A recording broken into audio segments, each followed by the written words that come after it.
Më thuaj se sa kafe pi në ditë të them si je me shëndet. Pirja një filxhani kafe në ditë rregullon vlerat e tensionit të gjakut.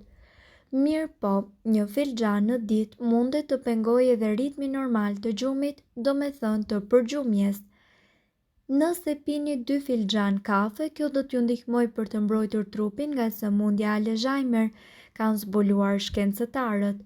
Por ndërkohë, efektet anësore është se femrat shtatzënë dhe ato që ushqejnë fëmijën me gji, nuk u rekomandohet të marrin më shumë se 200 mg kafein, sepse vlerat më të larta nxisin lirimin e niveleve më të larta të hormonit të stresit, kortizolit si edhe adrenalinës. Ndërkohë, shkencëtarët vendosën të analizojnë faktet për efektin e kafes në shëndet dhe, si çdo sasi, kafja ka efektet e saj pozitive, por në qoftë se ju e mbikaloni dozën e saj, atëherë do të përballeni me efekte anësore.